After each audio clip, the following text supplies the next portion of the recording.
कि अगर तुम्हें पीड़ा से मुक्त होना है तो उसे अनुभव करो।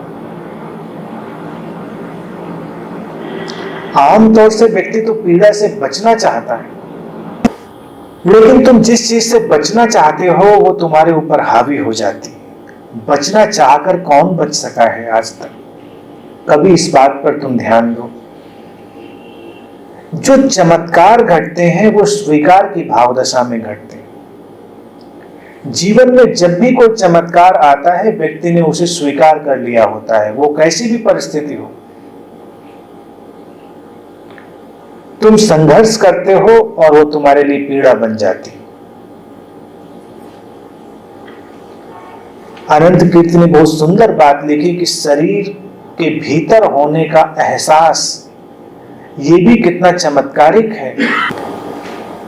जीवन इतना विरोधाभासी है कि जो अकेले रहना सीख लेता है, जिसे अकेले होने से कोई परेशानी नहीं, वही सबसे अच्छा साथी होता है। वही तुम्हारे साथ होता है तो तुम्हारे जीवन में इंद्रधनुष उगाता है। जो अकेले होना नहीं जानता वो साथ होना भी नहीं जानता। इसलिए दोनों बातें एक साथ हैं। तुम या अपने शरीर को अनुभव करने लगो तो तुम शरीर के पार चले जाओगे, या तुम शरीर के पार को अनुभव कर लो तो तुम शरीर के प्रति जागृत हो जाओगे। दोनों बातें एक साथ हैं। शरीर से विरोध की आवश्यकता नहीं है।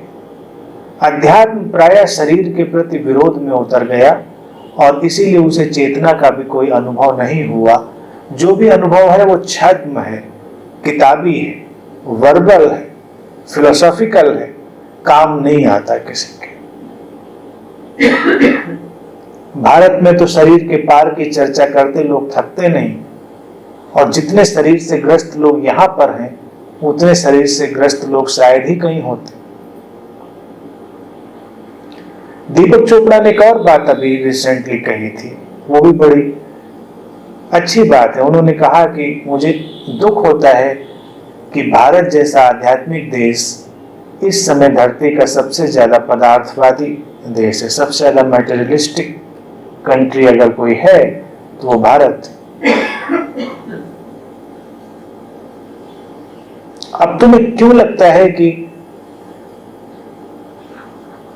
इसमें कोई आश्चर्य की बात है? अगर अनुभूति नहीं है तो तुम उससे ग्रस्त हो जाओगे। शरीर अपने आप में इतना अद्भुत है कि अगर तुम शरीर के भीतर उतरना प्रारंभ करते हो तो चमत्कार ही चमत्कार घटते हैं, क्योंकि शरीर एक उपकरण मात्र है। इसके माध्यम से तुम जो कुछ भी अनुभव करोगे वो तुम्हारी आत्मा ही है, वो तुम्हारी चेतना ही है। जो बोला जा रहा है ये और क्या है उस चेतना के सिवा। जो सुन रहा है वो भी चेतना ही सुन रही है, केवल उपकरण का उपयोग हो रहा है। और अगर तुम अपनी चेतना के प्रति ज्यादा जागरूक हो जाओ तो तुम सुनने की भी एक बहुत ही व्यापकता को अनुभव कर सकते हो।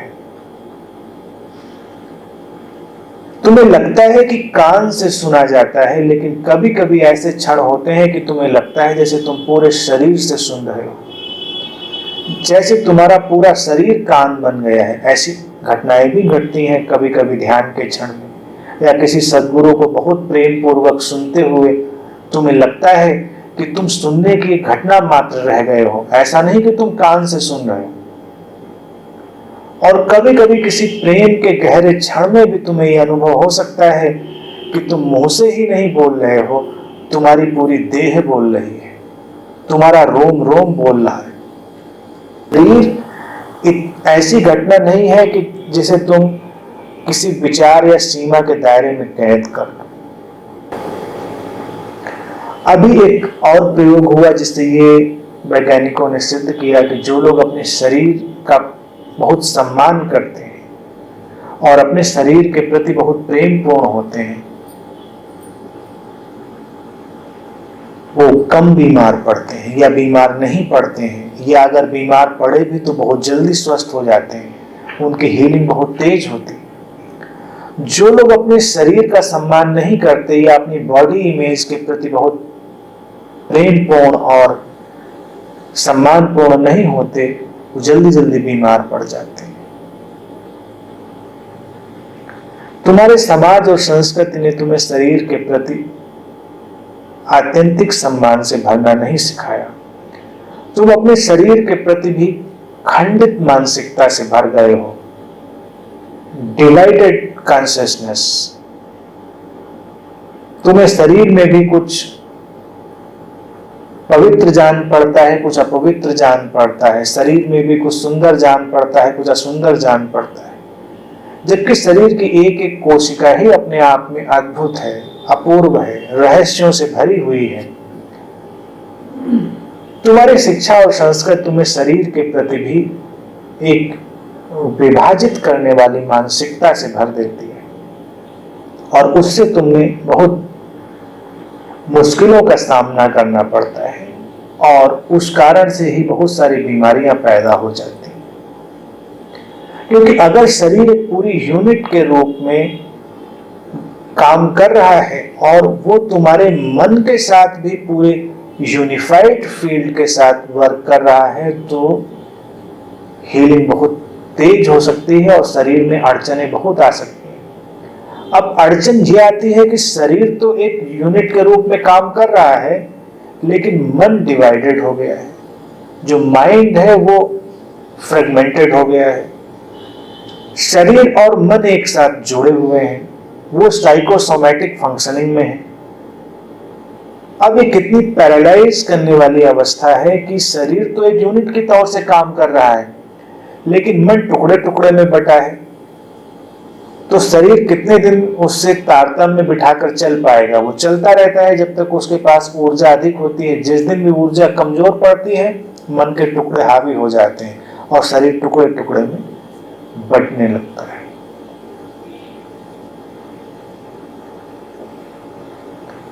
टुकड़े टुकड़े में जो मन है, मैं समझता हूं शरीर में जो पैरालिसिस जैसी चीजें भी होती हैं, ये उसी के कारण होती हैं। जिस व्यक्ति का मन बहुत खंडित है, डिवाइडेड है, एक न एक दिन वो अपने शरीर को भी उसी खंडित रिफ्लेक्शन से भर देगा, क्योंकि मन टुकड़े में टूट चुका था और उसका रिफ्लेक्शन साइकोसोमैटिकली जब शरीर पर आएगा तो शरीर भी खंडित हो जाएगा। जब ऊर्जा अधिक थी तो शरीर अपना काम चला रहा था, किसी दिन ऊर्जा धीमी पड़ी और मन के टुकड़े हावी हो गए। इसी तरह बहुत सारी शरीर के साथ समस्याएं खड़ी हो सकती। एक आध्यात्मिक व्यक्ति को अपने शरीर को फिर से खोजना होता है, उसको फिर से डिस्कवर करना होता है। तुम्हें मिला तो है शरीर, लेकिन अभी तुमने उसे ठीक से जाना नहीं। और ये हैरान करने वाली बात है कि शरीर को जाना नहीं, आत्मा खोजने चल पड़े। जिसने शरीर को नहीं जाना वो आत्मा तो कभी खोज ही ना पाएगा।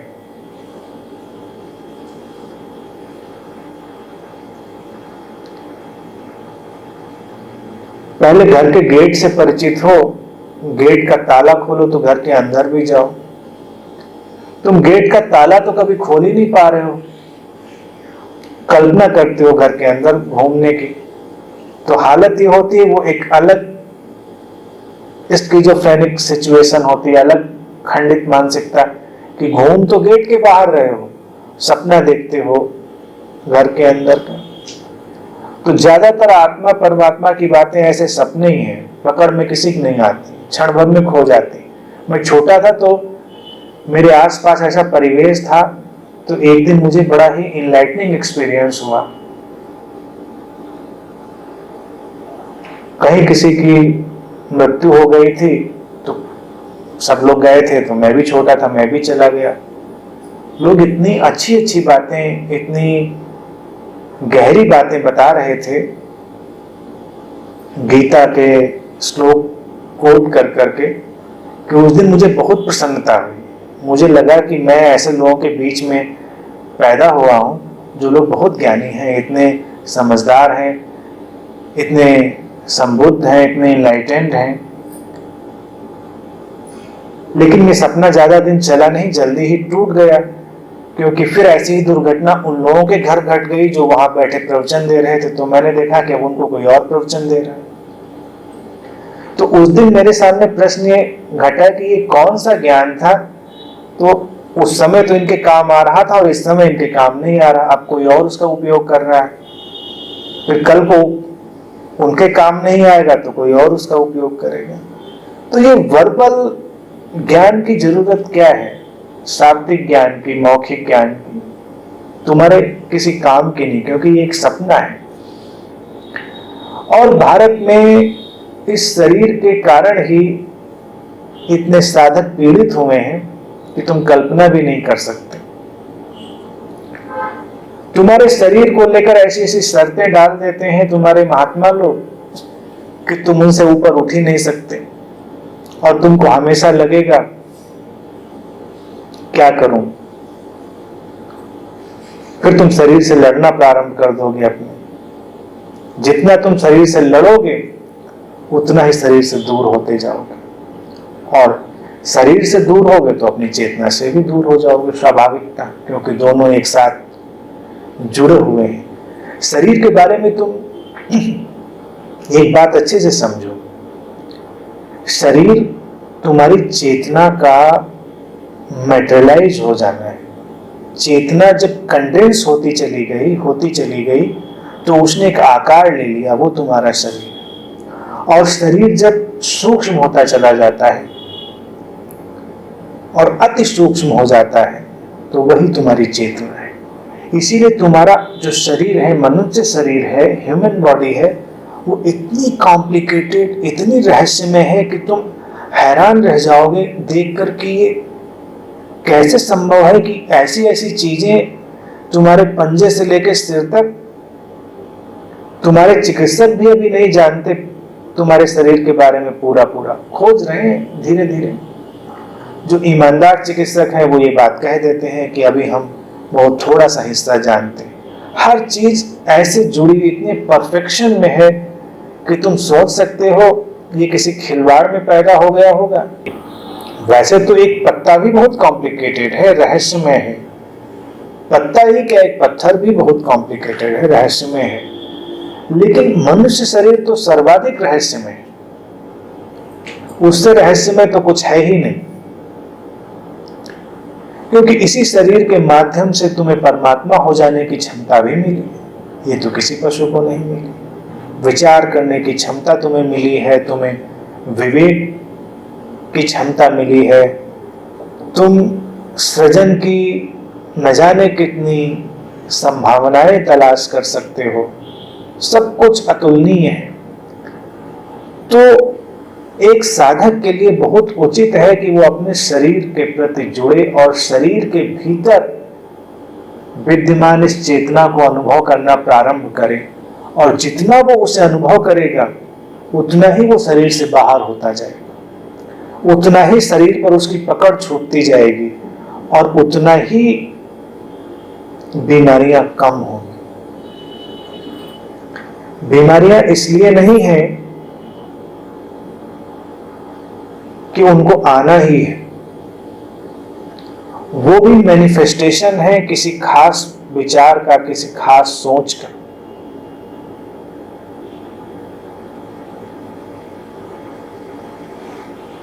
तुम अपनी अगर सोच को बदल डालोगे और एक कलेक्टिव थिंकिंग बड़ी मात्रा में बदलेगी तो बहुत सारी बीमारियां भी हमेशा हमेशा के लिए विदा हो जाएंगी।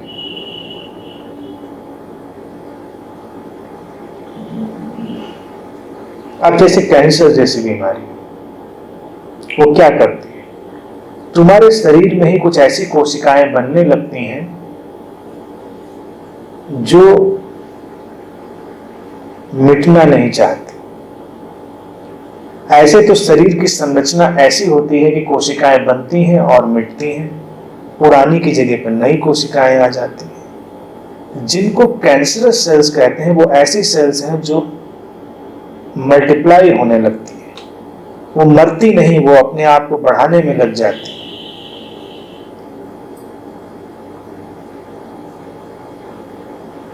जो मनुष्य इस सत्य से, जैसे अनंत कीर्ति ने लिखा कि आवागमन से, विरोधाभास से एक सहजता आ गई, प्लेफुलनेस आ गई। जो विरोधाभास से सहज व्यक्ति नहीं है और निरंतर अपने को बचाने में लगा हुआ है, तो एक दिन उसके भीतर ऐसी स्थिति पैदा हो सकती है। कहने को तो वो सेल्स शरीर को खत्म कर देती हैं, लेकिन तुम अलग दृष्टिकोण से देखो तो वो सेल्स तो ऐसी हैं, वो कोशिकाएं ऐसी हैं जो जिंदा रहना चाहती हैं, लेकिन वो उन कोशिकाओं को खत्म कर देती हैं जो शरीर के लिए उपयोगी हैं। यहां पर आना जाना, खोना पाना, सबका एक संतुलन है। एक सांस का भीतर लेना, एक सांस का बाहर फेंकना, ऐसे ही शरीर चलता है। जो व्यक्ति बहुत भयभीत है और बहुत स्वार्थी है, केवल अपने लिए जीना चाहता है, तो एक दिन उसके अंदर ऐसी व्यवस्था बन सकती है कि ऐसी कोशिकाएं जन्म ले लें जो वही रहना चाहती हैं, दूसरी कोशिकाओं को रहने देना नहीं चाहती। तो जो कैंसरस सेल्स हैं वो वही सेल्स हैं जो खुद रहना चाहती हैं और दूसरी कोशिकाओं को रहने देना नहीं चाहती, वो हावी हो जाती हैं धीरे धीरे। अब तुम देखो, शरीर की जो सहज व्यवस्था है वो कितनी इंट्रिकेट है, कितनी रहस्यमय है कि अपना कुछ भी स्वार्थ नहीं। शरीर की जो स्वस्थ व्यवस्था है उसमें एक कोशिका का अपना कोई स्वार्थ नहीं। हर कोशिका दूसरी कोशिका को सहयोग देने के लिए तैयार है, उसको सपोर्ट देने के लिए तैयार है। अभी तुम्हारे एक पिन चुभ जाए, खून निकले, तो अचानक पूरे शरीर में एक हलचल पैदा हो जाती है। पहले कुछ ऐसी कोशिकाएं आएंगी जो ऐसे रसायन लिए होंगी, ऐसे केमिकल लिए होंगे जो उस जगह पर इकट्ठा हो गए, जो कीटाणु हैं जो शरीर के लिए घातक हो सकते हैं, उनको अंदर आने से रोकेंगे। तो वो रसायन लेकर दौड़ पड़ती हैं। दूसरी कोशिकाएं वो दौड़ पड़ती हैं जो उस खून को बहने से रोक दें। सारी व्यवस्था बड़ी तेजी से चलती है। खून रुक जाता है, अंदर कीटाणु न प्रवेश करें, वो कोशिकाएं व्यवस्था बना देती हैं। और फिर उसके बाद कुछ वो कोशिकाएं चलती हैं जो अपने अंदर वो रसायन लेकर चलती हैं जो उस घाव को हील कर दे। तुम्हारा शरीर, कहते हैं कि संसार की बड़ी से बड़ी फार्मेसी से अद्भुत है। संसार की बड़ी से बड़ी प्रयोगशाला में भी वो रसायन शायद ना हो जो तुम्हारे शरीर में पहले से विद्यमान। वैज्ञानिक इस पर शोध कर रहे। ऐसी कोई भी बीमारी नहीं है जिसको ठीक करने का रसायन तुम्हारे शरीर में पहले से विद्यमान नहीं है। वो काम नहीं आता, केवल हमारे माइंड के डिस्टरबेंस है, उसके फ्रेगमेंटेशन से। वो रसायन ले आती हैं, स्वस्थ हो जाते हैं। तुम्हें पता भी नहीं चलता कितना बड़ा काम पीछे चल गया, शरीर अपने आप चल रहा है। तुमने देखा होगा बच्चे गिर जाते हैं, शराबी शराब पीकर गिर जाएं, चोट नहीं लगती ज्यादा। हम गिर जाएं, हाथ पैर टूट जाते हैं। क्यों? मन आड़े आ जाता है, वो गिरना नहीं चाहता। इतना अकड़ गया है व्यक्ति, इतना अहंकार से भर गया है कि वो शरीर को भी गिरने देने में उसे तकलीफ होती है। उसको लगता है कि इतनी मुश्किल से तो खड़े हुए हैं, गिरेंगे कैसे? तो जैसे गिरता है टूट जाता है। जो अकड़ा है वो टूट जाएगा। शराबी का अहंकार वैसे ही जा चुका होता है, उसको तो एहसास ही नहीं होता, बेहोश है वो। साइकिल से जा रहा हो, अक्सर तुम देखो, धड़ाम से चारों खाने चित, फिर उठाता है, फिर साइकिल, फिर निकल लेता है। बच्चों को देखो कितना गिरते हैं, उतना एक दिन में जितना बच्चे गिरते हैं, अगर तुम गिर जाओ तो तुम्हारी रात तक एक हड्डी पसली ना बचे। तो कौन व्यवस्था उनको संभालती? क्योंकि बच्चे का मन अभी सक्रिय नहीं हुआ है, तो उसके अंदर खंड नहीं हुए हैं, वो यूनिफाइड है। उसके अंदर जो चेतना है और शरीर है वो यूनिफाइड फील्ड की तरह वर्क कर रहे हैं, तो वो सब कोऑपरेट कर रहे हैं, सपोर्ट कर रहे हैं। और जब तुम्हारा मन और शरीर एक लय में होता है तो पूरी प्रकृति भी एक लय में हो जाती है। तुमने सुना होगा कि बच्चों को सांप नहीं काटते, हाथी उनके सामने आ जाए तो उन्हें कुछ चलता नहीं, न जाने कितनी कितनी चीजें होती हैं।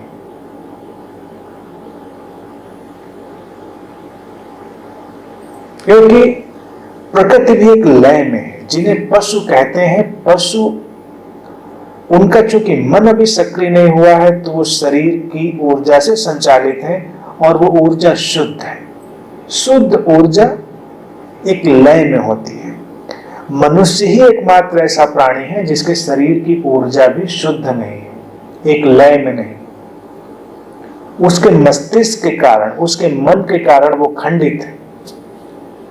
अब एक तपस्वी किस्म का व्यक्ति हो, उपवास कर रहा है और उसको भूख लग जाए तो अपराध बोध से भर जाएगा। तपस्वी को भूख नहीं लगनी चाहिए, ज्यादा नहीं लगनी चाहिए। अगर तुम सहज हो तो तुम खा लेते हो। बच्चा भी सहज है तो अपना भूख लगती है खा लेता है, नींद लगती है तो सो जाता है, आँख खुल जाती है तो जग जाता है।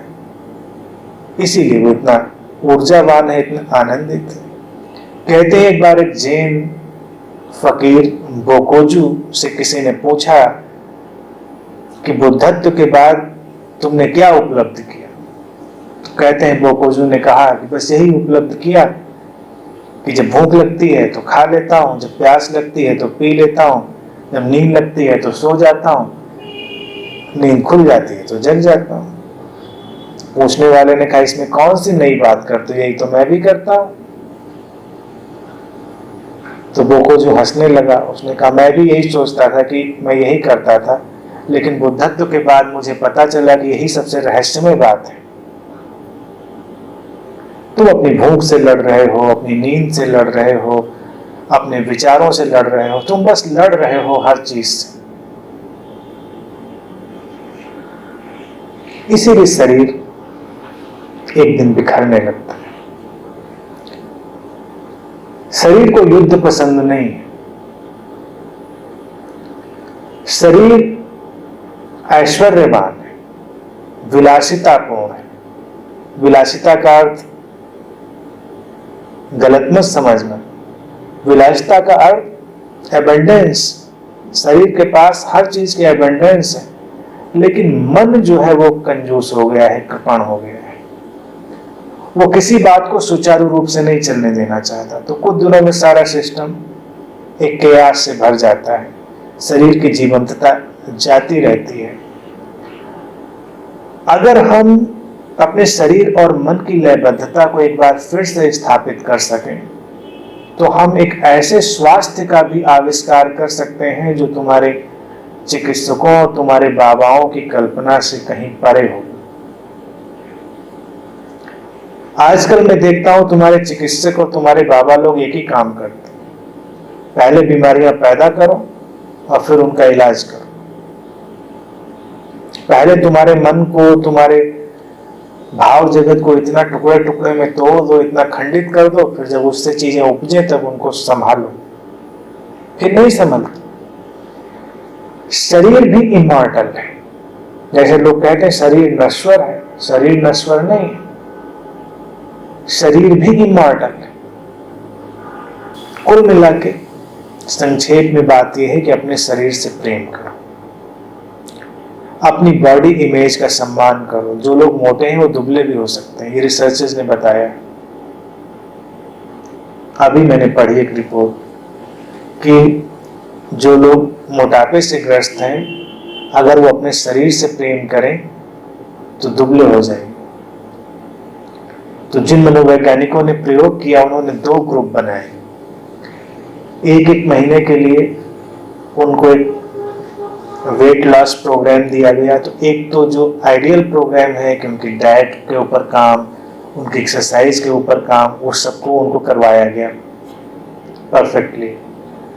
दूसरे ग्रुप को ये सब तो करवाया ही गया, लेकिन इससे अलग उनको अपने शरीर के प्रति प्रेम की भावना, अपनी बॉडी इमेज के प्रति एक रेस्पेक्ट की फीलिंग, ये सब भी बताया गया और उनको इस तरह के मोटिवेशनल बहुत सारे प्रयोग कराए गए। और 1 महीने बाद ये देखा गया कि जिन लोगों ने अपने शरीर के प्रति प्रेम की भावना के साथ उस प्रोग्राम में हिस्सा लिया था, उन्होंने 2 गुना अधिक वजन घटाया, बजाय कि उन लोगों के जिन लोगों ने केवल अपनी एक्सरसाइज और अपने खाने पीने पर काम किया था। और मैं तो हमेशा से कहता रहा हूं, अगर तुम अपने शरीर से प्रेम करो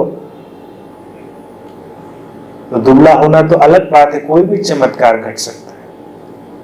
कभी सोचने की बात है, इस शरीर ने तुम्हें इतना कुछ दिया है, तो कभी कभी वीकली एक बार बैठकर अपने शरीर से संवाद किया करो। मैंने एक बार एक प्रयोग भी कराया था, ध्यान प्रयोग, अगर अनंत पथ के मित्रों को याद हो, अपने एक एक अंग से बात करने की प्रक्रिया। तो कभी कभी तो अपने एक एक अंग से बात कर सकते हो कि उसने तुम्हारे जीवन में कितना रस, कितना आनंद, कितना सहयोग दिया है, और तुम उसके लिए ग्रेटिट्यूड से भर सकते हो। और वो अंग धीरे धीरे अपनी ऊर्जा से युक्त हो जाएगा, वो स्वस्थ हो जाएगा। या शरीर में कोई समस्या हो तो तुम शरीर से बात भी कर सकते हो कि मुझे समझ नहीं पड़ रहा है, क्या समस्या है। और शरीर की चूंकि अपनी एक प्रज्ञा है, बॉडी, जिसको बॉडी विजडम कहते हैं आजकल की भाषा में, उसकी अपनी ओन बॉडी विजडम है, तो बॉडी विजडम अपना काम प्रारंभ कर देगी।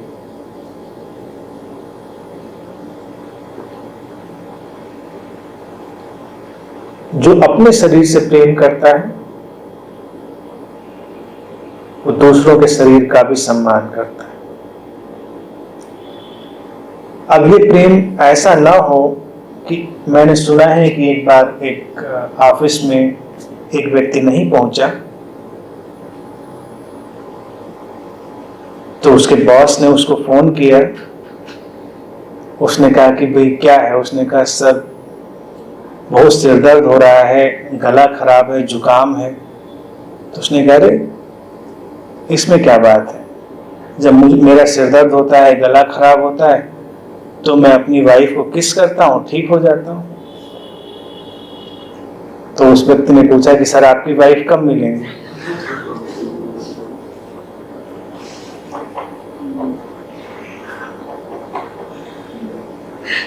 तो अपने शरीर को प्रेम करो पहले, उसके बाद तुम दूसरों के शरीर को भी प्रेम कर पाओगे, लेकिन इस तरह से नहीं। उसके अपने ढंग होंगे, सम्मानपूर्ण ढंग होंगे,